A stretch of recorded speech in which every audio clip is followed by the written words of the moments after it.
The week of March 26, 2001, a large contingency of rabbinic scholars met at the western wall of the Temple Mount in Jerusalem and made a singularly significant declaration. The time of Jacob's trouble has now begun. The Hebrew prophets speak at great length about events that will transpire in the latter days. Yirmiyahu prophesied that in the time of Jacob's trouble, the Gentiles shall cry out in remorse for the lies they inherited from their forefathers. Malachi added that in the day of affliction, 10 Gentiles shall take hold of the hem of the garment of a Jew and say, "Let us follow you. We know that God is with you." The world is about to realize that the troubled times ahead are directly related to the hem of this garment. I'm Michael Rood. Prepare for a rude awakening.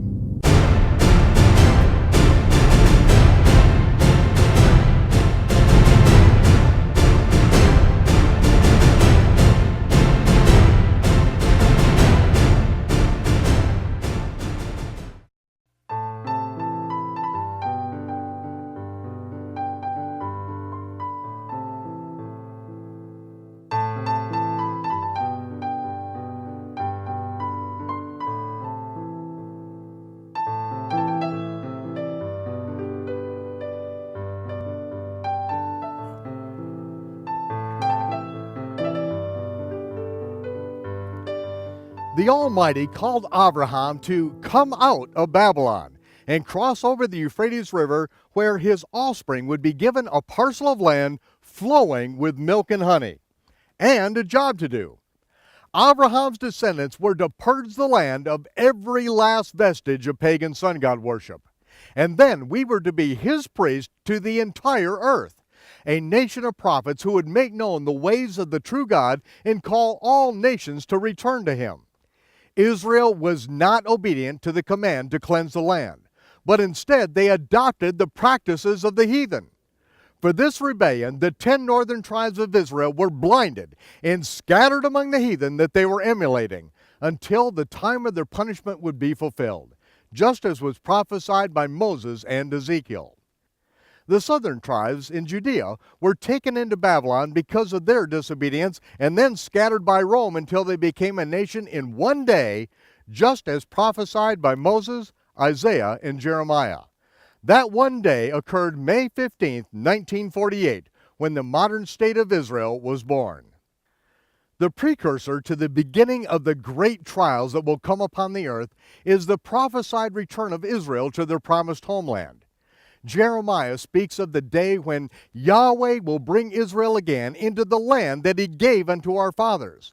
And the Gentiles shall come from the ends of the earth and cry out, "O Lord, you alone are our refuge in the day of affliction. Surely we have inherited from our fathers nothing but lies and vanity." There is a time of trouble approaching that will shake us to our spiritual senses. Theology, the art of explaining the nature of God, will become irrelevant as people are shaken from their materialistic dream world and plunged into the harsh reality that the Hebrew prophets foretold. For those who wake up and cry out in repentance for the lies that they inherited, the God of Israel will perform a miracle that will make the parting of the Red Sea pale by comparison. Zechariah prophesied that in the time of Jacob's troubles, 10 Gentiles will take hold of the hem of the garment of the Jew and say, "Let us follow you. Teach us. We know that Elohim is truly with you." The significance of this garment goes back 3,400 years to the land of Midian, present-day Saudi Arabia. It was there at Mount Sinai, Yahweh instructed that he wanted us to be a nation of priests and rulers. He promised that if we would obey him, he would give us a parcel of land flowing with milk and honey that stretches from the Nile in Egypt to the great river Euphrates in modern-day Iraq.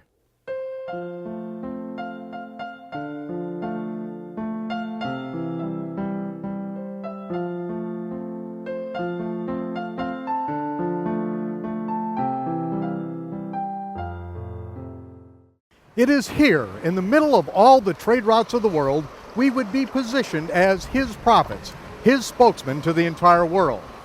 As part of the covenant, he instructed us to put a fringe with a ribbon of techelet blue thread on the four corners of our garment. This is for us to look on and remember to keep his commandments. This is the blue of the sapphire pavement of the throne room of heaven, and it reminds us that even though we do not see him, we are always in his presence. When people of the nations take hold of the fringe of our garment and ask its meaning, we are to always to be ready to give an answer to every man that asks a reason of our hope. This one thread of blue is woven into this fringe to appear as two threads. I believe that this single blue thread is a picture of the Messiah, our hope, who comes the first time as a suffering servant to complete the sin atonement and then returns as the conquering reigning king. By tradition, the knots and weaving of the blue thread are a numeric code for Yud, He, Vav, He, Yahweh. Bid the children of Israel to make fringes in the corners of their garments throughout their generations, and have them put a ribbon of techelet upon the fringe, and it shall be for tzitzi, for you to look upon and remember all the commandments of Yahweh, and do them. According to tradition, this color, techelet, comes from the Murex truncalis shellfish.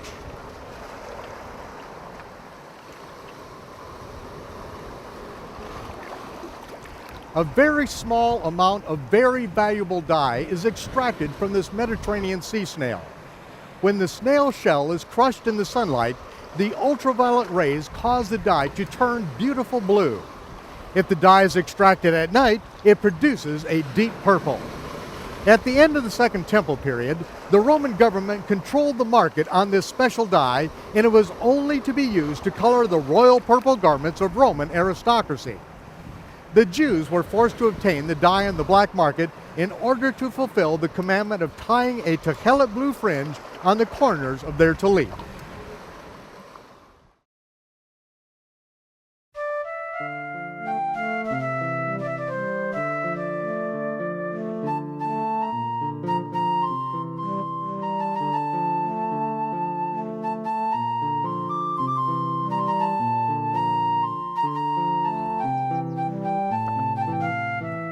Rabbi Shaul, a Pharisee raised in Jerusalem at the feet of the famous Torah teacher Gamliel, traveled throughout Asia Minor teaching in the synagogues of the dispersed Israelites. He was one of thousands of Jewish followers of Yahshua of Nazareth, and he traversed the continent to share his faith with his Jewish brethren. We read in the English version of the book of Acts that Shaul supported himself by making tents as he traveled from city to city. But tent making is an impossible occupation for a transient teacher. Tents were not the abode of city dwellers among whom Shaul taught, but the habitat of Bedouin shepherds. Tents were made of heavy goat hair, woven on huge wooden looms by the wives of nomadic herdsmen. They would labor for months to produce a huge tent that had to be moved on the back of a camel. Shaul did not make that kind of tent, nor did he make pop-up nylon mountaineering tents with titanium poles. The Greek word for tent is skene, the common translation for the Hebrew word sukkah, which can refer to either a covering as a dwelling or as a tabernacle for worship. To this very day, the tallit is used as a personal tabernacle for worship, just as it was in the days when Shaul traveled among the synagogues of Asia Minor. Sorry for this rude interruption, but what kind of businessman would Shaul be to make tallits, portable private prayer closets, and then instruct the believers not to pray with their heads covered? In Shaul's first letter to the believers in Corinth, we read, "Every man praying or prophesying, having his head covered, dishonors his head. But every woman that prays or prophesies with her head uncovered dishonors her head." Shaul's statement has no historical or social background in either the Jewish or pagan world, unless we read the statement in context. Shaul just defined his terms in the preceding phrase, "But I want you to know, the head of every man is Messiah, and the head of the woman is her man, and the head of Messiah is God." Shaul is not making a landmark ruling on the use of tallits, cowboy hats, baseball caps, or Easter bonnets while praying. No! He is doing something much more important. stating the proper chain of God-given authority. The Heavenly Father is the head of the Messiah. The Messiah is the head of the man who is the head of the woman. The word "but" indicates that even though Shaul appreciates their imitation of his righteous walk in Messiah, he wants the Corinthians to understand that he is just a servant of the Messiah. He is not the head, and neither is any denominationally appointed authority. A man is not to dishonor his head, the Messiah, by subjugating his authority as the head of his household. The woman is to honor her head, her husband, by relinquishing authority to him as her covering. The man of the house is the highest authority on the planet. He is the high priest of his home, and no apostle, prophet, or pastor has the right to usurp that God-given authority. Ministers are simply servants who are lower in authority than the man of the house. Men, do not dishonor the Messiah, your head, by setting up another authority over you. You are to obey Messiah, whose head is Yahweh, and not religious megalomaniacs. When the smoke clears, you will be judged for your obedience to Yahweh alone. Shaul, a Messianic Jewish Torah teacher, was not making camping tents, but beautiful four-cornered prayer shawls and prayerfully tying the techelet tzitzit on the four corners. They would have been relatively easy to transport and very desirable among both the dispersed Jewish communities in which he taught and those coming to faith in Messiah and obedience to the Torah. The saints could have given him many times their value if they wanted to help him in his ministry. It cost Shaul his entire life to get the gospel out to some of these far-flung communities, and those who received the good news of the Messiah shared with him in return. In the city of Philippi, Shaul sought out a Jewish woman named Lydia, who was a seller of purple, or techelet. He met her down by the river on Shabbat, where she regularly joined with others for prayer. Shaul shared the good news concerning the Messiah, and Lydia's entire household was mikvahed, or baptized there in the river. When Shaul left later that week, I'm certain that he departed with enough techelet to dye quite a bit of thread with which to adorn his specialty tallits. Even after the destruction of Jerusalem, Rome found it difficult to stop the Jews from finding these snails and dyeing their tzitzit. A family from the tribe of Zebulun, notorious for their production of techelet dye, was slaughtered for their flagrant disregard of Rome's purple law. Tradition suggests that the actual dyeing process was lost, but the cessation of using techelet could have resulted from the terror of Rome causing the Jewish population to temporarily submit to their demands so that they could live to fight another day. After the Jews relented and began wearing their tzitzit without the blue thread, the shellfish from which the techelet dye was extracted seemed to vanish from the face of the earth. If Rome forbade the sons of Israel to have this dye to keep the commandment of the tzitzit, it appears that the Almighty forbade the Romans to have it for their luxury. Shortly after Israel returned to the land in the middle of the 20th century, the Hilazone snail returned to the shores of the Mediterranean Sea in abundance.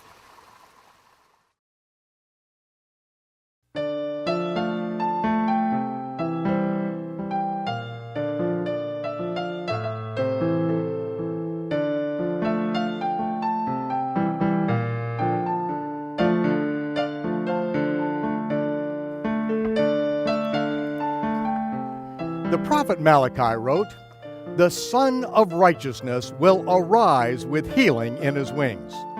The Hebrew word for wings is kanaf, which is the hem of the garment upon which the tzitzit are tied.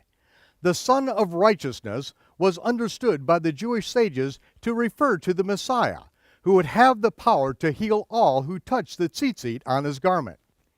In the Mishnah, an encyclopedic compendium of ancient Jewish thought, this statement concerning the Son of Righteousness is understood to refer to the Messiah. And just as the sun was created on the fourth day, so will the Messiah arrive on the fourth day, the fourth millennium. Malachi understood the concept that a day with the Lord is as 1,000 years, and 1,000 years is as a day. David wrote a prophetic song which echoes this truth. "For 1,000 years in thy sight are as but yesterday when it is past, and as a watch in the night.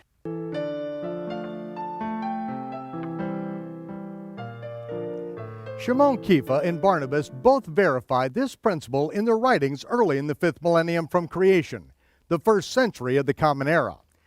The prophets understood, and it was reiterated by numerous 1st century Jewish sources, that as the creation took place over a 6-day period, and on the 7th day the Creator rested, what that means is that man will have 6 days, or 6 millennia, to do his work on the earth, and in the 7th millennium the Messiah will rule. The 7th millennium is called the day or millennium of the Lord. It is also understood as the Sabbath millennium. The concept of a day being a prophetic shadow picture of a year is also seen in the instructions of Torah to Adam. Adam was instructed to not eat of the fruit of the tree of the knowledge of good and evil. For in the day that thou eat thereof, thou shalt surely die. Adam disobeyed, but yet he lived to the ripe old age of 930 years. Surely Moses, a prince of Egypt, learned in the mathematics of the royal court of Pharaoh, would not have glossed over an error of that magnitude. There is no contradiction.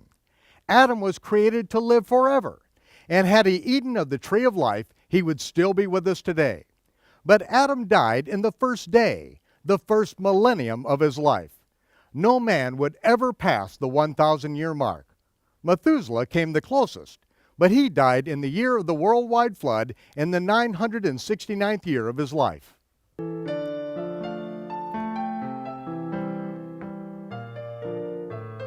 At the end of the 4th millennia, expectations for the coming of the Messiah were very high. Israel was occupied by the tyrannical government of Rome, and those who put obedience to the Torah above their obedience to the empire often found themselves baking in the sun, nailed to a cross. Rome demanded complete submission to their new world order. The nation of Israel needed a Savior to deliver them from this tyranny, and Malachi, through the title Son of Righteousness, indicated that the Messiah should be arriving on the scene before the year 4001, the beginning of the 5th millennium. It would be centuries before Rome changed its calendar to recognize the event of the arrival of the Messiah of Israel. But today we understand the birth of Yahshua to have occurred on the pagan date of September 23rd, 3 BCE, or more accurately, the biblical date Tishri 15, 3998, just before the turn of the 5th millennium. It was the custom of those who had gained the attention of a teacher of Torah to take hold of the tzitzit on the hem of his garment and give it a tug. However, in Malachi's prophecy concerning the coming Messiah, it states that there will be a supernatural benefit attached to taking hold of the Messiah's tzitzit, and it will be the absolute proof that he is the Messiah. The Gospels record several incidents concerning this prophecy that was well known at the time of Yahshua.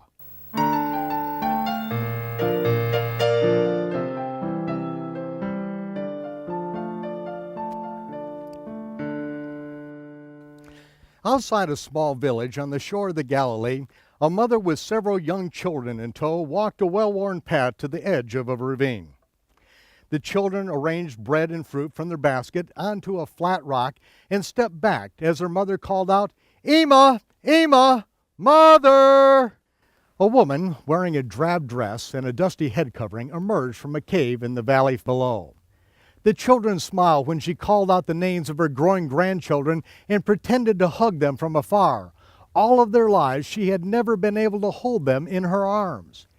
Each day for more than 12 years, her children brought food to the widowed mother who had been stricken with an issue of blood. She sold her house and all of her earthly possessions to pay for medical care, but when the money was gone, the treatment stopped. She could not be healed. More than 1,000 years earlier, Israel was instructed, "If you keep my commandments, none of the diseases of the Egyptians will come upon you." But many Israelites had become slack, and this woman had somehow contracted a Gentile disease. According to the Torah, she could not rejoin the community until she was clean from this infectious disorder. Her quarantine kept the illness isolated from the community, but it also kept her isolated from life. After 12 years, there was no hope at all. She gathered the bread into her apron as her daughter reported that their friend Jairus' daughter had been stricken with a fever. It appeared that she may not recover. Jairus, one of the elders of the synagogue, called for a young rabbi from Nazareth who, it was said, performed miracles of healing. He would be coming to town before Shabbat to pray for the girl and then teach in the synagogue. There was talk among some that he may be the Messiah. The woman gathered her food, bid her family shalom, and walked back to her cave in despair. Even if he were the Messiah, she would never get the chance to see him. She was dead to the world. The next morning, she heard the din from a throng developing at the city gate. The entire village had lined the street to welcome Yahshua, and Jairus and several of the elders had gone down the road to bring him on his way. The aging woman, who had taught her children the scriptures from when they were just babies, considered the words of the lepers at the gate of Samaria. "Why sit we here until we die? Why sit I here until I die?" She covered her face with her shawl and approached the excited crowd from behind just as Yahshua drew near the village. All eyes were on him as she got down on her hands and knees and crawled through the crowd to get to the street that led to the house of Jairus. As Yahshua passed by, she reached out and took hold of the blue-fringed tzitzit on his seamless four-cornered garment. Just as the tzitzit slipped from her hand, he stopped and turned. "Who touched me?" His disciples said, "Well, like everyone, Lord, it's like the whole throng is touching you." "No, that's not it. I felt power go out of me." He turned and looked her in the eyes. Everyone cleared away when they recognized her. She had not only contaminated every person in the crowd, but she deliberately reached out and took hold of the garment of a kosher rabbi. She could be stoned on the spot. She is a dead woman. She knows it. Yahshua knows it. And the people of the village know it. The stunned crowd waited for an answer to his question.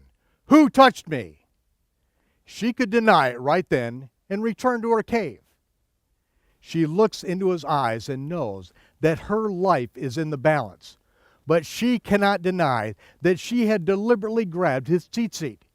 She knows that the prophet Malachi said that the Son of Righteousness, the Messiah, will arise with healing in the wings of his garment. She knows that if Yahshua is the Messiah, she's healed. If not, she's dead. She responds, I did, Lord."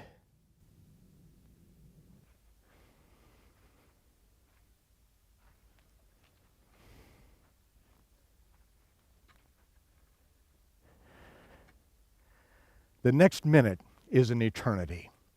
The crowd is silent, waiting for this renowned rabbi to pronounce sentence over her. Finally comes the verdict. Your faith has made you whole. Shalom.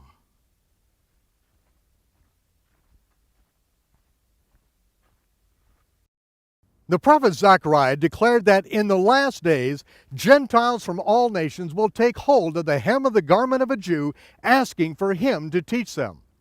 Most people today do not even realize that Yahshua of Nazareth is Jewish.